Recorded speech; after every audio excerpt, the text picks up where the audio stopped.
మరి ముఖ్యమైన నాయకులతో మరి ఈరోజు ఒకవైపు వరంగల్లో సమ్మక్క సారక్క జాతర ప్రారంభమైన మరి ఇక్కడ ఒక జాతర వాతావరణాన్ని కల్పించే విధంగా బ్రహ్మాండంగా తరలి వచ్చిన మా అన్నదమ్ములందరికీ ఆడబిడ్డలందరికీ పేరు పేరున స్వాగతం, పేరు పేరున నమస్కారం.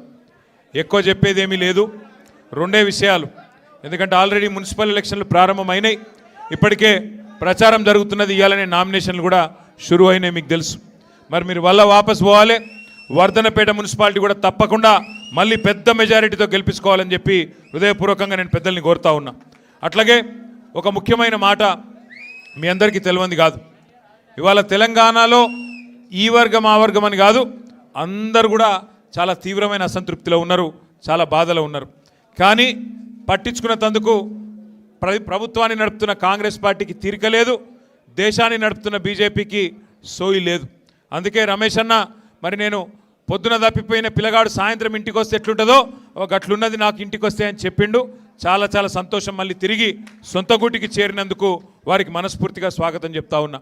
కానీ వాస్తవానికి ఈ రెండు నెలలలో ఏం జరిగింది అని ఆలోచించుకుంటే ఒకటి మాత్రం పక్కా, మిగతా రాష్ట్రం గురించి నేను చెప్పగానే ఒక వర్ధనపేటకు సంబంధించి మాత్రం మీరు రమేష్ అన్న కొద్దిగా దిష్టి కొట్టింది.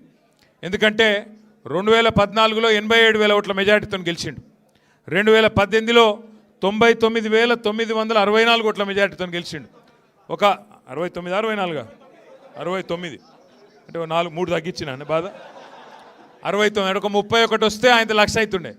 మేము ఎప్పుడు ఎడ్డిస్తుంటిమి, అరే ఇంకొక 31 కోట్లు వస్తే 1,00,000 వస్తుండే ఎడ్డిస్తుంటిమి, ఈసారి కొడతావుతీ అంటుంటిమి. అందరి దిష్టి తగిలింది, ఆయనతో మన 16,000 ఓట్లతో పోయింది. కానీ నాకు విశ్వాసం ఉంది, మళ్ళా తప్పకుండా వర్ధనపేటలో బ్రహ్మాండమైన మెజారిటీతో మళ్ళీ గులాబీ జెండా ఎగురుతుంది. మీ అందరి ఆశీర్వాదంతో అటు దయన్న ఇటు రమేష్ అన్న నాయకత్వంలో మంచి మెజారిటీతో మళ్ళా విజయం సాధిస్తామనే విశ్వాసం మీ అందరినీ చూస్తే నాకు కుదురుతూ ఉన్నది. రమేష్ గారి నాయకత్వంలో తప్పకుండా రేపు వర్ధనపేటలో అటు మున్సిపాలిటీ కానీ ఇటు దయన్న మార్గదర్శకత్వంలో మున్సిపాలిటీ కానీ నియోజకవర్గం కానీ ముందుకు తీసుకొని పోదాం. ఇంకా చాలా విషయాలు మాట్లాడేది ఉన్నది, కానీ రెండే విషయాలు నేను చెప్పి నేను ముగిస్తా. ఒకటి, దయచేసి కొత్త పాతాన్ని చూడకుండ్రి, ఎందుకంటే అన్న చెప్పింది కరెక్ట్, దయన్న కూడా. మరి రమేష్ అన్న ఒక సంవత్సరం దూరం అయితే మరి అక్కడ కూడా చాలామంది నాయకులు గట్టిగా పార్టీని పట్టుకొని ఉన్నోళ్ళు ఉన్నారు. నేను కోరుతా ఉన్నా రమేష్ అన్నను దయన్నను అందరికి సమన్వయం చేయండి. పాత కొత్త మా లలితక్కున్నది ఇంకా చాలామంది పెద్దలు ఉన్నారు, వారిని కూడా దయచేసి కలుపుకపోండి. ఎక్కడ కూడా మళ్ళీ తేడా రాని, ఇక్కడ నీకు తెలియని వాళ్ళు ఎవరు లేరు, ఇక్కడ అందరూ పాత వాళ్ళే, అందరు నీ వాళ్ళే, దయచేసి ఆ తేడా రావద్దు. మా తమ్ముడు విశాల్ కూడా ఎక్కడ ఉన్నాడు, ఆడున్నాడు, ఇక్కడ ఉన్నాడు. ఇగో తమ్ముడు గతంలో కూడా మంచి కార్యక్రమాలు ఆర్గనైజ్ చేసిండు, యూత్ను కూడా బాగా ఆర్గనైజ్ చేసిండు. ఇప్పుడు కూడా మీతో నా రిక్వెస్టు, రేపు మున్సిపాలిటీలో కానీ మొత్తం మీ నియోజకవర్గంలో కానీ బ్రహ్మాండంగా మళ్ళొక్కసారి అందరినీ కలుపుకొని, ఇప్పుడు మీరు కొద్దిగా ఓపిక పెంచుకోవాలి, జాగ్రత్తగా నడపాలి. ఇలా ఒక ఓపిక లేనోడు, తెలివి లేనోడు ఈ రాష్ట్రాన్ని పరిపాలిస్తున్నాడు, మీరు చూస్తున్నారు. పాపం ఆయనకు వర్ధనపేటలో కూడా గట్లే ఉందట, లేదు ఓపిక లేదు, మీరు చూస్తున్నారు. ముఖం బాగా లేక వెనకటికి కూడా అద్దంబల కొట్టిండట, గట్లున్నది రేవంత్ రెడ్డి కథ. నడప శాతం అయితే లేదు, అప్పుడేమో అడ్డమైన అబద్ధాలు చెప్పిండు, గద్దెనకి కూర్చున్నాడు. ఇలా నడప శాతం అయితే లేదు, తెల్లారులేస్తే కేసీఆర్ని తిట్టుడు తప్ప ఇంకొక పని శాత కాదు. ఏమైందిరా నీ 15,000 రైతు బంధు అంటే లాగుల తొండలు ఇడుస్తా అంటాడు. ఏమైరా 2,500 వారి 2,500 ఇస్తా అంటివి, 100 రోజులు ఇస్తా అంటివి, ఏం సంగతి అంటే నీ పేగులు మెడలు వేసుకుంటా అంటాడు. నువ్వు గట్టిగా అడిగినావు అనుకో, ఏమైనా తులం బంగారం అంటే గుడ్లు వీకి గోటీలు ఆడతా అంటాడు. బెదిరిచ్చుడు, పచ్చి అబద్ధాలు చెప్పుడు, ఒకటే నేర్చుకున్నాడు. కాంగ్రెస్ కార్యకర్త వర్ధనపేటలో గల్లీలో మొదలు పెడితే ఢిల్లీ దాకా కాంగ్రెస్ వాళ్ళు ఒకటే అబద్ధం చెప్తున్నారు. కేసీఆర్ అప్పుల పాలు చేసిండు, ఇది వినాలి జాగ్రత్తగా, కేసీఆర్ అప్పుల పాలు చేసిండు అంటారు.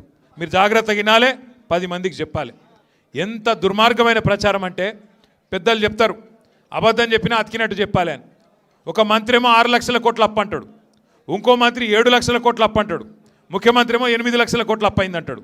అసలు ఎంత అయింది అప్పు, కేసీఆర్ ఎంత చేసిండు అని చెప్పి ఒక బీజేపీ ఎంపీ మొన్న పార్లమెంట్లో బీజేపీ ప్రభుత్వాన్ని అడిగిండు. మీ దగ్గర మొత్తం ఉంటాయి కదా హిసాబ్ కితాబు, ఎందుకంటే మీ కిందనే ఆర్బీఐ ఉంటుంది, రిజర్వ్ బ్యాంక్ ఆఫ్ ఇండియా ఉంటుంది, అన్ని రాష్ట్రాల లెక్కలు వాళ్ళే చూస్తారు, మీ కిందనే కాగు ఉంటుంది, కాగు. మరి ఆ కాగు ఈ ఆర్బీఐ ఇద్దరితో మాట్లాడి మాకు వాస్తవం చెప్పుని, కాంగ్రెస్ వాళ్ళ మాటలు మేము నమ్ముతలేమని చెప్పి ప్రశ్న వేసిండ్రు. వేస్తే కుల్లం మొత్తం విషయం బయటకు వచ్చింది. ఏం చెప్పింది ప్రభుత్వం, కేంద్ర ప్రభుత్వం, రిజర్వ్ బ్యాంక్ ఏం చెప్పిందంటే కేసీఆర్ గారు గద్దెనెక్కినాడు జూన్ 2, 2014 నాడు రాష్ట్రం నెత్తి మీద ఉన్న అప్పు 72,000 కోట్లు. కేసీఆర్ గారు గద్దె దిగినాడు డిసెంబర్ 3, 2023 నాడు 3,50,000 కోట్లు. అంటే 3,50,000 వెళ్ళి విరాసత్గా వచ్చిన 72 తీసేస్తే 2,80,000 కోట్ల అప్పు 10 ఏళ్లలో కేసీఆర్ చేసిండు. సరే చేసిండు 2,80,000 కోట్లు. ఏం చేసిండు కేసీఆర్? మరి అన్ని సగబెట్టిండు. ఏం సగబెట్టిండు? కాంగ్రెస్ వాడు ఆగం చేసి కరెంట్ ఇయ్యక సావగొట్టి అర్ధరాత్రి కరెంటు కోసం, అర్ధరాత్రి దొంగలు వచ్చే కరెంటు కోసం కావలగాసే పరిస్థితి నుంచి 24 గంటల కరెంటు రైతులకు ఇచ్చేతందుకు, ఫ్రీ కరెంట్ ఇచ్చేతందుకు 10 ఏళ్లలో 50,000 కోట్ల రూపాయలు ఉత్త కరెంటు కోసమే ఖర్చు పెట్టిండు కేసీఆర్. అట్లాగే 1,00,000 కోట్లు, 93,000 కోట్లు కరెక్ట్గా చెప్పానంటే కాళేశ్వరం లాంటి ప్రాజెక్టు కట్టి మొత్తం గోదావరి పరివాహక ప్రాంతంలో బెహతరీన్గా నీళ్ళిస్తే ఇవాళ మొత్తం వరి ధాన్యం ఉత్పత్తిలో భారతదేశంలో నెంబర్ 1 రాష్ట్రం చేసిండు కేసీఆర్. అట్లాగే రైతన్నల కోసం స్వాతంత్రం వచ్చిన తర్వాత ఏ నాయకుడు ఇయ్యలే 70 లక్షల మంది రైతుల కోసం 73,000 కోట్లు మీరు అడగక ముందే 11 కీజన్లు టింగుమని నాటేసే టైంకు మీ ఖాతాలో వేసిండు కేసీఆర్. ఇంటింటికి నల్లబెట్టి 40,000 కోట్ల రూపాయలు ఖర్చు చేసి మరి బ్రహ్మాండంగా నీళ్ళు ఇచ్చిండు కేసీఆర్. తెలంగాణ రాకముందు 5 మెడికల్ కాలేజీలు ఉండే. తెలంగాణ వచ్చినాక కొత్త జిల్లాలు చేసి 33 మెడికల్ కాలేజీలు, 33 నర్సింగ్ కాలేజీలు పెట్టిండు కేసీఆర్. అవును, కేసీఆర్ అప్పు చేసిండు, కానీ 1000 గురుకులాలు కట్టించిండు. కేసీఆర్ అప్పు చేసిండు. మీ వరంగల్లో తెలంగాణలోని అతి పెద్దదైన 24 అంతస్తుల MGM దవాఖాన కట్టిండు కేసీఆర్. కేసీఆర్ గారు అప్పు చేస్తే 10 జిల్లాల్లో IT హబ్బులు కట్టిండు. మరి అలా నేను అడుగుతున్నా, కేసీఆర్ అప్పు చేసి నిర్మాణం చేసిండు, మరి నువ్వేం చేసినావు 2 ఏళ్లలో? 2 ఏళ్లలోనే రేవంత్ రెడ్డి వచ్చినాక 2,50,000 కోట్ల అప్పు చేసిండు. 2,50,000 కోట్ల అప్పు. ఒక్క కొత్త ఇటుక పెట్టిండా ఎక్కడన్నా? ఒక కాలువ తవ్విండా? ఓ చెరువు మంచిగా చేసిండా?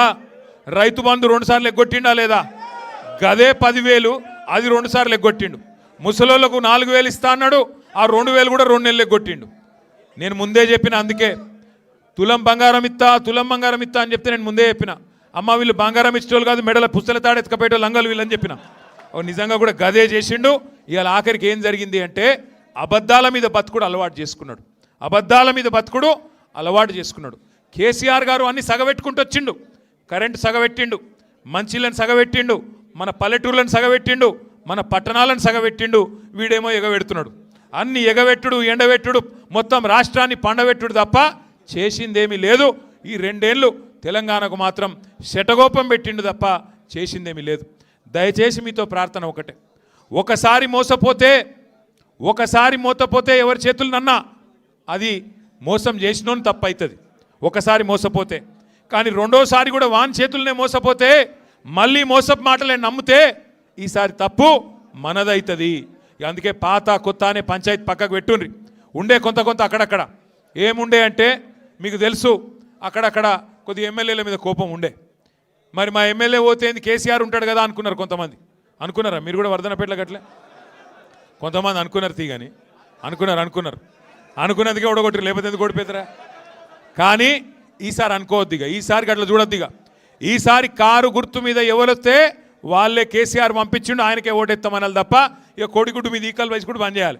ఈయన మంచోడా చెడ్డోడా, ఈయన దొడ్డుగున్నాడా సన్నగున్నాడా, పొట్టిగున్నాడా పొడుగున్నాడా, అన్ని కేసీఆర్ సార్ చూసుకొని టికెట్ ఇస్తాడు. కాబట్టి ఈసారి మాత్రం కారు గుర్తు మీద ఎవరైనా వస్తే గులాబీ కండువా కప్పుకొని ఇక కేసీఆర్కే ఓటేస్తున్నా అనుకొని, అది గల్లీ ఎలక్షన్ అయినా ఢిల్లీ ఎలక్షన్ అయినా ఒకటే ఆలోచన చేయాలి, గట్టిగా గుద్దాలి. ఉంటుంది కుటుంబం అన్నాక, ఒక పెద్ద కుటుంబం అన్నాక పంచాయతీలు ఉంటాయి, తాకట్లు ఉంటాయి. కానీ నేను ఇదివరకు చెప్పినా మళ్ళీ చెప్తున్నా, గుల్గాలే అల్గాలే కొట్లాడుకోవాలి, కానీ అర్రలో కొట్లాడుకోవాలి. గుల్గుడే గట్ల. రేపు మున్సిపల్ ఎలక్షన్లా గుల్గాలే అలగాలే, కానీ బీఫారం ఇచ్చినాక మళ్ళీ కారు గుర్తు మీద ఎవరైనా కూర్చున్నాక ఇక పోయి ఒత్తుడే ఉండాలి తప్ప, గుద్దుడే ఉండాలి తప్ప ఆగద్దు. దయచేసి మళ్ళీ చెప్తున్నా, ఈసారి వరంగల్లా 12కి 12 కొట్టాలి. మళ్ళీ బ్రహ్మాండంగా గులాబీ జెండా ఎగిరి కేసీఆర్ గారిని సీఎం చేయాలి. వర్ధన్నపేటలో బ్రహ్మాండంగా మళ్ళీ తిరిగి గులాబీ జెండా ఎగిరేయడానికి రమేష్ గారి నాయకత్వంలో దయన్న మార్గదర్శకత్వంలో ముందుకు పోదాం. తప్పకుండా మంచి ఫలితం తీసుకుందాం. రమేష్ అన్న తిరిగి ఇంటికి రావడం అందరికీ కూడా సంతోషంగా ఉందని చెప్పి మళ్ళొకసారి తెలియజేస్తూ తీసుకోద్దు. Thank you. మళ్ళొకసారి మీ అందరికి థ్యాంక్ యూ. జై తెలంగాణ. జర కొద్దిగా ముఖ్యులకు కండువా కప్పేది ఉన్నది. ఆగమాగం చేయకూరి ఒక 10 నిమిషాలు. జై తెలంగాణ.